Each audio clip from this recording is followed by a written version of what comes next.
지금 여러분의 머릿속에 숫자 하나를 떠올려 보시죠. 우리가 상상할 수 있는 가장 큰 돈, 얼마쯤 될까요? 지금 전 세계, 이 지구라는 행성 위에서 정부라는 이름표를 달고 있는 조직들이 짊어지고 있는 빚의 총액이 얼마인지 아십니까? 놀라지 마십시오. 무려 111조 달러입니다.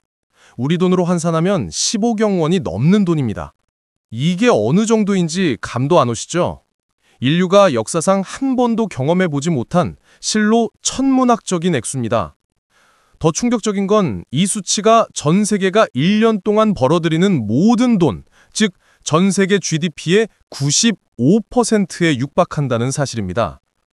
심지어 선진국들만 따로 떼어놓고 보면 이미 빚이 그 나라 경제 규모보다 더 커진 평균 부채 비율 100%를 넘어선 상태입니다. 우리는 흔히 빚을 갚아야 할 것, 혹은 죄악시되는 것으로 배워왔습니다. 하지만 현실은 정반대입니다. 미국, 일본, 독일, 프랑스, 이름만 대면 알만한 소위 잘 사는 나라들일수록 더 거대한 빚더미 위에 앉아 있습니다. 마치 빚 없이는 단 하루도 숨을 쉴 수 없는 환자처럼 말이죠. 도대체 왜 이런 일이 벌어졌을까요? 정부가 무능해서일까요? 아니면 정치인들이 방만해서일까요? 물론 그런 면도 없진 않겠죠. 하지만 이 거대한 빚의 산을 단순히 도덕적 해이나 무능 탓으로 돌린다면 우리는 진짜 범인을 놓치게 됩니다. 이것은 현대 문명이 만들어낸 아주 정교하고도 피할 수 없는 구조적 함정에 관한 이야기입니다. 오늘 또 경제학에서는 우리는 인류 역사상 가장 거대한 실험, 왜 우리는 빚더미 위에서 춤추는가에 대해 아주 깊이 있게 파헤쳐 보려 합니다. 먼저 우리가 살고 있는 이 현대국가라는 시스템의 본질부터 뜯어봐야 합니다. 우리가 정부에게 바라는 것이 어떻게 변해왔는지 생각해보면 왜 빚이 늘어날 수밖에 없는지 그 첫 번째 단서가 보입니다. 과거의 국가는 그저 외적을 막고 도둑을 잡으면 그만이었습니다. 하지만 21세기의 정부는 다릅니다. 오늘날 정부는 무려 4가지의 거대한 역할을 동시에 수행해야 하는 말 그대로 슈퍼히어로가 되기를 강요받고 있습니다. 첫 번째 가면은 경기 조절자입니다. 2008년 금융위기 기억하십니까? 아니면 2020년 팬데믹은요? 전 세계가 멈췄을 때 무너지는 경제를 누가 떠받쳤나요? 민간 기업들이 투자를 멈추고 사람들이 지갑을 닫을 때 유일하게 돈을 쏟아부어 경제의 심장을 다시 뛰게 만든 건 바로 정부였습니다.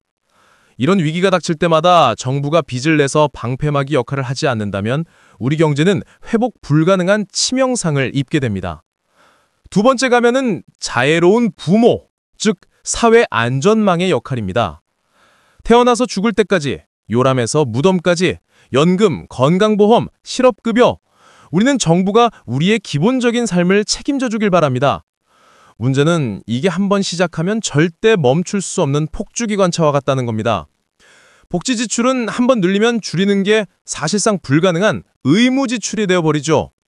게다가 고령화라는 거대한 파도가 덮치면서 이 비용은 우리가 손을 쓸 수 없을 만큼 자동으로 기하급수적으로 불어나고 있습니다.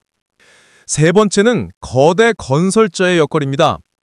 여러분이 출근길에 건너는 다리, 지하철, 공항, 그리고 눈에 보이지 않는 통신망과 전력망까지 이 거대한 인프라가 없으면 현대 경제는 단 1초도 돌아가지 않습니다. 하지만 이걸 누가 만들고 유지합니까? 돈은 천문학적으로 들고 회수하는 데는 수십 년이 걸리는 이 사업에 뛰어들 민간 기업은 거의 없습니다. 결국 또 정부의 몫이죠. 마지막 네 번째는 안보 수호자의 역할입니다. 전통적인 군대 유지비는 기본이고 이제는 사이버 테러, 바이러스, 그리고 최근에 미중 갈등이나 러시아 전쟁 같은 신냉전 위협까지 안보에 들어가는 비용 압력은 그 어느 때보다 거세졌습니다. 자, 여기서 계산기를 한번 두드려 봅시다. 이 4가지 역할을 완벽하게 수행하려면 정말 상상도 못할 돈이 듭니다. 그렇다면 상식적으로 세금을 더 많이 걷으면 되지 않을까요? 바로 여기에 딜레마가 있습니다. 세금에는 한계가 있거든요. 세금을 너무 많이 걷으면 기업들은 투자를 멈추고 부자들은 다른 나라로 떠나버립니다. 경제의 활력이 죽어버리는 거죠. 그렇다고 지출을 줄일 수 있을까요? 경기가 어려운데 지원금을 끊으면 경제가 망가지고, 연금을 줄이면 노인 빈곤이 폭발하고, 인프라 투자를 멈추면 다리가 무너지고, 국방비를 줄이면 나라가 위험해집니다. 이 네 가지 중 어느 하나도 포기할 수 없는 상황. 결국 세금으로 거치는 돈보다 써야 할 돈이 구조적으로 많을 수밖에 없는 상태. 그 부족분을 메우는 유일한 방법이 바로 부채, 즉 빚을 내는 것입니다. 하지만 이것만으로는 왜 빚이 이렇게까지 폭발했는가를 다 설명할 수 없습니다. 여기에는 인간 심리를 파고드는 아주 교묘하고 정치적 함정이 숨겨져 있습니다. 민주주의는 인류 최고의 발명품이지만 재정 문제에 있어서만큼은 치명적인 결함을 가지고 있습니다. 바로 투표라는 메커니즘 때문입니다. 정치인들을 한번 볼까요? 선거철이 되면 그들은 딜레마에 빠집니다. 표를 얻으려면 유권자들의 마음을 사야 하는데 유권자들이 가장 좋아하는 게 뭘까요? 간단합니다. 세금은 적게 내고 혜택은 많이 받는 것. 그래서 정치적으로 인기 있는 복지삭들은 하나같이 똑같습니다. 복지를 늘리겠다, 지원금을 주겠다, 다리를 놓아주겠다. 돈 쓰는 약속은 화려하죠. 반면에 세금을 깎아주겠다는 감세 정책도 달콤하죠. 반대로 나라 살림이 어려우니 연금을 깎겠습니다, 세금을 더 내십시오라고 말하는 정치인이 당선될 확률이 얼마나 될까요?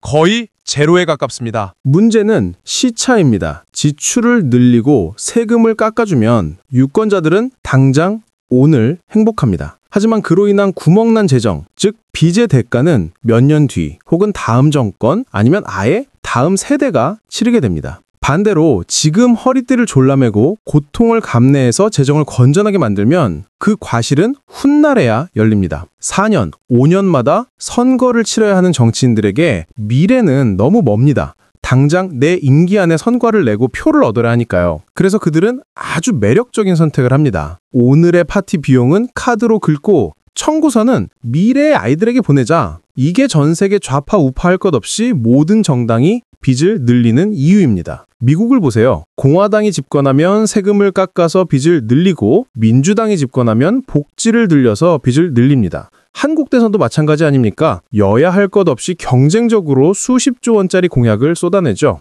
경제학자들은 이걸 착각 효과, fiscal illusion이라고 부릅니다. 혜택은 눈에 보이고 구체적이지만 비용은 추상적이고 미래에 숨겨져 있어서 유권자들이 현실을 직시하지 못하는 현상이죠. 게다가 빚을 갚아야 할 미래 세대, 즉 우리 아이들은 아직 투표권이 없습니다. 투표권이 없는 사람들의 이익은 정치판에서 철저히 무시당하기 마련입니다. 이렇게 정치적인 유인구조 자체가 브레이크 없이 엑셀만 밟도록 설계되어 있는 겁니다. 그런데 여러분, 정말 무서운 건 이제부터입니다. 우리가 단순히 정치인들의 포퓰리즘 때문에 빚이 늘었다고 생각하면 오산입니다. 우리의 예산 장부를 뜯어보면 정치인들이 마음대로 주무를 수 있는 돈은 얼마 되지 않습니다. 이미 시스템 자체가 스스로 빚을 먹고 자라나는 괴물이 되어버렸거든요. 정부가 아무리 아끼고 싶어도 법적으로, 구조적으로 돈이 줄줄 셀 수밖에 없는 자동 지출의 늪. 이 늪이 얼마나 깊고 어두운지, 그리고 2010년대에 우리가 어떤 달콤한 환각에 취해 이 괴물을 키웠는지 그 충격적인 실태를 계속해서 추적해 보겠습니다. 정치인들의 포퓰리즘이 빚을 늘리는 엑셀이라면 자동 지출, mandatory spending은 아예 브레이크를 고장내버린 주범입니다. 여러분이 국가의 재무장관이라고 상상해 보십시오.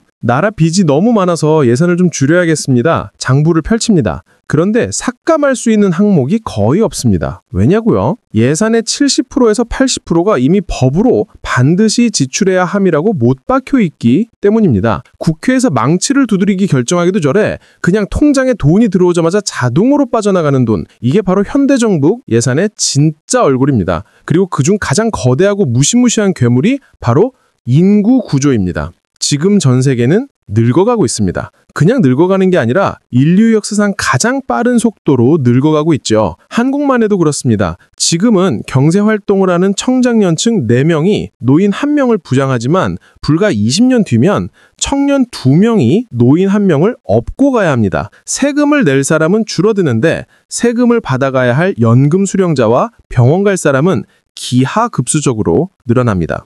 이건 정치적 결단으로 해결할 수 있는 문제가 아닙니다. 정해진 미래, 피할 수 없는 회색 코뿔소입니다. 미국 연방 예산의 22%가 사회부장비, 15%가 노인의료비로 나갑니다. 숨만 쉬어도 나가는 돈이 예산의 40%를 육박한다는 얘기죠. 여기에 또 다른 자동 지출이 붙습니다. 바로 과거의 빚에 대한 이자입니다. 빚이 있으니 이자를 내야죠. 이자는 갚지 않을 수 없는 의무입니다. 빚이 늘어나면 이자도 늘어나고 그 이자를 갚기 위해 또 빚을 내는 악순환. 그리고 최근에는 새로운 청구서들이 날아오고 있습니다. 바로 기후변화와 신냉전입니다. 2050년까지 탄소 중립을 하려면 매년 우리나라 예산의 8배에 달하는 돈을 쏟아부어야 합니다. 러시아와 중국이 무력을 과시하니 국방비도 늘려야 합니다. 이 모든 게 선택이 아닌 생존을 위한 필수 비용을 되어버렸습니다. 자, 상황이 이렇습니다. 써야 할 돈은 자동으로 늘어나고 세금은 턱없이 부족합니다. 그런데도 지난 10여 년간 세계 각국 정부의 표정은 어땠을까요? 공포에 질려 있었을까요? 아니요. 놀랍게도 그들은 웃고 있었습니다. 마치 빚? 그게 뭐 떼서? 라는 듯 아주 여유로웠죠. 도대체 무슨 배짱이었을까요? 여기서 우리는 2010년대라는 기묘한 시대를 되돌아봐야 합니다. 훗날 경제사학자들은 이 시기를 인류가 집단 환각에 빠졌던 시대라고 기록할지도 모릅니다. 2008년 금융위기 이후 전 세계 중앙은행들은 아주 위험한 마법을 부리기 시작했습니다. 바로 제로금리, 심지어는 마이너스 금리였습니다. 상식적으로 생각해보세요. 돈을 빌리면 이자를 내야 하죠. 그런데 이 시기에는 독일이나 일본 정부가 국채를 발행하면 돈을 빌려준 사람이 오히려 이자를 내야 했습니다. 빚을 지면 질수록 이득을 보는 거울나라의 앨리스 같은 세상이 펼쳐진 겁니다. 정부 입장에서는 천국에 따로 없었습니다. 빚을 아무리 많이 내도 이자 부담이 거의 없으니까요. 공짜 점심은 없다는 경제학의 오랜 격언이 틀린 것처럼 보였습니다. 정부 관료들은 생각했습니다. 아, 빚은 무서운 게 아니구나. 그냥 숫자에 불과하구나. 이런 분위기 속에서 학계에서도 새로운 이론들이 등장해서 정부의 등을 떠밀었습니다. 그 유명한 현대 화폐 이론, MMT 같은 것들이죠. 정부가 자국 통화로 빚을 지는 한 절대 파산하지 않는다. 빚이 많으면 그냥 돈을 더 찡어내면 된다. 어떻습니까? 정말 달콤하지 않나요? 빚을 갚기 위해 허리띠를 졸라맬 필요 없이 윤전기만 돌리면 된다니. 이 이론은 정치인들에게 강력한 면죄부를 줬습니다. 그리고 이 믿음이 정점을 찍은 사건이 바로 2020년 코로나 팬데믹이었습니다. 전 세계가 셧다운되자 각국 정부는 전례 없는 실험을 감행했습니다. 헬리콥터로 돈을 뿌리듯이 막대한 현금을 시장에 쏟아 부었죠. 미국만 해도 불과 1, 2년 사이에 4조 달러를 풀었습니다. 평소라면 상상도 못할 규모였습니다. 모두가 걱정했습니다. 이렇게 돈을 풀면 나라가 망하는 거 아니야? 인플레이션이 오지 않겠냐? 그런데 결과는 어땠습니까? 당장은 아무 일도 일어나지 않았습니다. 아니, 오히려 경제는 V자로 급반등했고 주식시장은 사상 최고치를 경신했습니다. 사람들은 환호했습니다. 봐라, 돈을 풀어도 괜찮잖아. 부채는 나쁜 게 아니라 경제를 살리는 마법지팡이였어. 이 성공 경험이 전 세계 정부의 뇌리에 깊이 각인됐습니다. 빚에 대한 마지막 공포심마저 사라져버렸죠. 국제통화기구 같은 깐깐한 국제기관들도 태도를 바꿨습니다. 재정, 건전성? 지금은 그게 중요한 게 아닙니다. 일단 빚을 내서라도 돈을 쓰세요. 독일처럼 빚지기 싫어하기로 유명한 나라들조차 이 거대한 흐름에 동참했습니다. 바로 부채의 황금기, 아니 빚잔치의 시대가 활짝 열린 겁니다. 그런데 여러분, 세상에 공짜는 정말 없는 법입니다.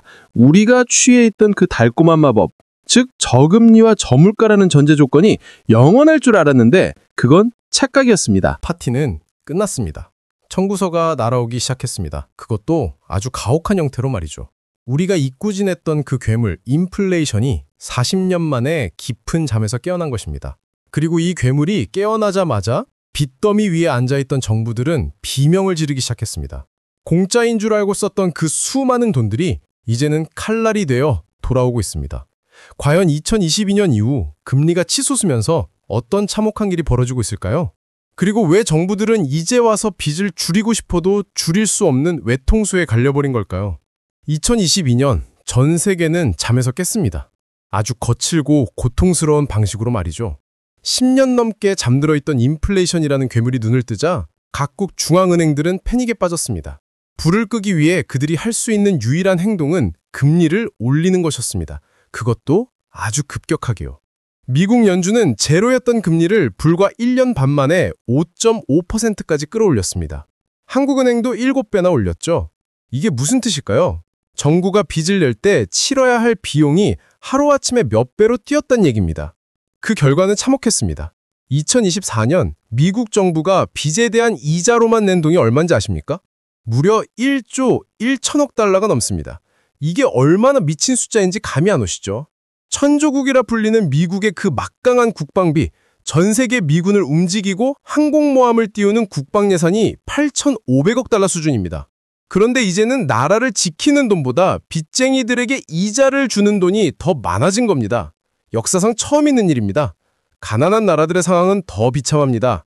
스리랑카는 정부가 번 돈의 80%를, 파키스탄은 60% 이상을 이자 갚는 데 쓰고 있습니다. 학교를 짓고 병원을 세워야 할 돈이 전부 채권자들의 주머니로 빨려 들어가는 겁니다.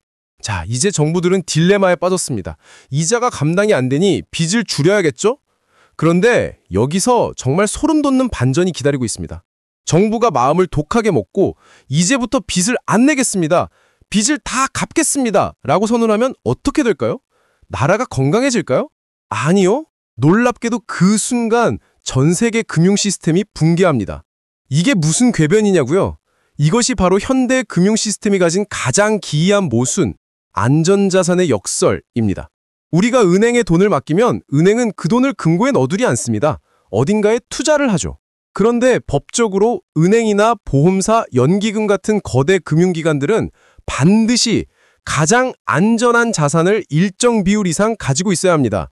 그래야 여러분의 돈을 지킬 수 있으니까요. 그 가장 안전한 자산이 무엇일까요? 바로 국채, 즉 정부의 빈문서입니다. 금융 시스템 입장에서 국채는 건물을 짓는 기초 석과 같습니다. 모든 금융거래의 담보가 되고 기준이 됩니다. 그런데 정부가 빚을 갚아서 국채를 없애버린다? 그러면 금융기관들은 안전자산을 구할 수 없게 되고 자산 건정성에 빨간불이 켜지며 대출을 회수해야 하고 결국 경제의 혈관이 막혀버리게 됩니다. 심지어 중앙은행조차 국채가 없으면 아무것도 못합니다. 시중에 돈을 풀거나 조일 때 국채를 사고 팔면서 조절하거든요. 2008년 이후 돈을 너무 많이 풀어서 중앙은행 금고가 국채로 가득 찼는데 이제 와서 국채가 사라지면 통화정책이라는 핸들을 잃어버리는 셈입니다. 국제적으로는 더 심각합니다. 전 세계 각국 정부가 비상금을 어디에 보관할까요? 현금? 금괴? 아닙니다. 바로 미국 국채입니다. 전 세계 외환 보유액의 60% 가까이가 미국 달러와 미국 국채로 이루어져 있습니다. 즉, 미국이 빚을 내지 않으면 전 세계가 저축할 것이 사라지는 겁니다. 미국은 원하든 원치 않든 전 세계를 위해 계속 빚을 내서 안전자산을 공급해줘야 하는 기묘한 의무를 지고 있는 셈입니다.